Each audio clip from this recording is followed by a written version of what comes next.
Hoje a gente vai ver um princípio que rege as reencarnações e a correção das almas. Eu sou Yair Alon e esse é o Zohar Diário.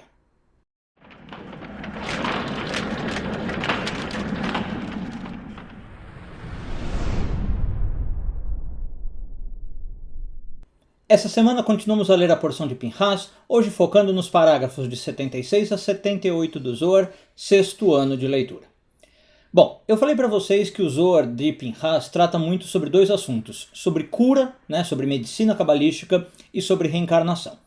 E nesses parágrafos que a gente está lendo, o Zohar traz um princípio que infelizmente ele é bem importante, mas a linguagem não é muito clara. Então eu vou falar na linguagem que o Zohar traz, e como ela não é muito clara, existe muito debate sobre o que o Zohar quer dizer, mas eu vou trazer a explicação mais aceita.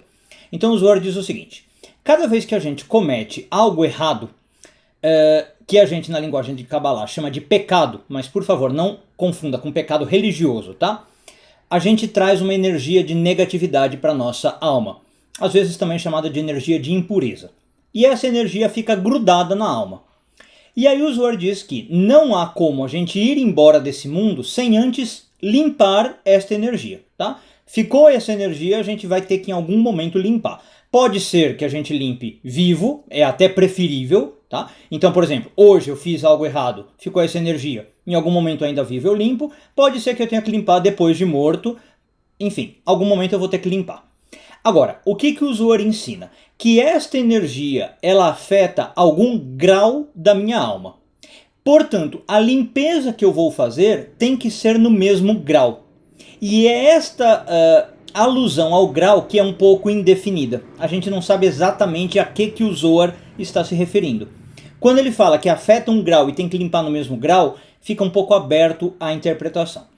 Uma das interpretações mais difundidas, vou falar assim, ou mais aceitas, como eu mencionei, é a seguinte: grau se refere a uma parte do nosso corpo, tá? Quando eu fiz o erro, eu usei uma parte do meu corpo para fazer o erro, e eu já vou dar alguns exemplos. Então, na hora de limpar, eu também tenho que usar a mesma parte do corpo. Não quer dizer que eu tenho que fazer a mesma ação. Eu já vou dar um exemplo para ficar mais claro, tá? Calma. Não quer dizer que eu tenha que fazer a mesma ação ou ação oposta para contrapor, mas usar a mesma parte do corpo. Essa é a explicação mais aceita. Existem outras, tá? Inclusive, por exemplo, o Isaac Luria não entende muito bem deste modo. Mas vamos lá. Neste caso que eu estou dando, vamos lá. Vamos supor que eu falo o seguinte: eu fiz um erro ao usar a minha boca negativamente, para falar mal de alguém. Para corrigir esse erro, eu vou ter que usar a minha boca também, tá? Porque então esse seria o grau do erro. Eu maculei algo com o grau chamado boca, então eu vou ter que limpar com a boca. Mas não quer dizer, como eu estava falando, que agora eu vou ter que falar bem de alguém. Ou não quer dizer que eu tenho que ir para a pessoa para quem eu falei mal e pedir desculpa. Claro que é bom eu fazer isso também. Tá? Uma coisa não exclui a outra. Eu posso ir lá e falar: olha, fulano, falei mal de você, sinto muito e tal. Mas não é nesta proporção que o Zohar está falando. Quer dizer que eu maculei com a boca e tenho que limpar com a boca. Vamos dar um exemplo?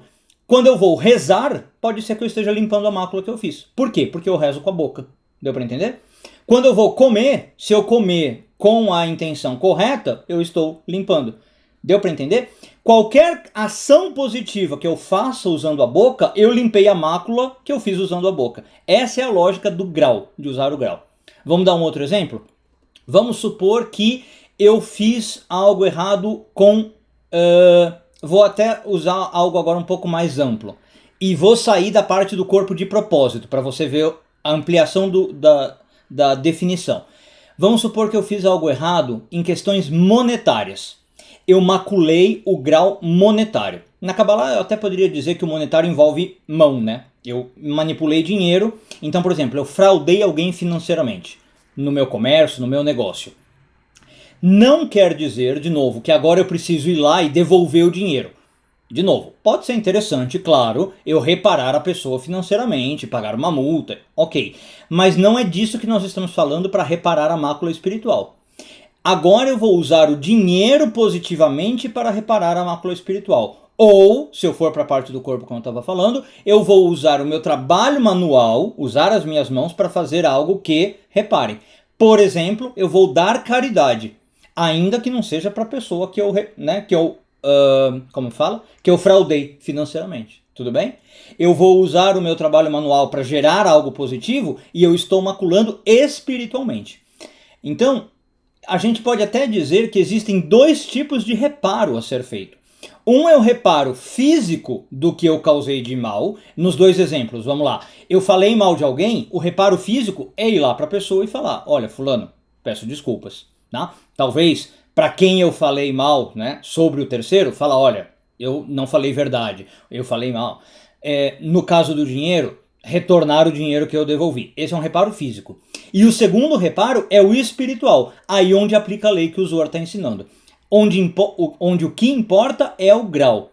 E como eu disse, a melhor explicação que nós temos, ou a mais aceita, é que grau se refere à parte do corpo envolvida na hora da mácula. E é essa parte que eu tenho que usar na hora de limpar aquela mácula. Um bom dia a todos e tudo de bom.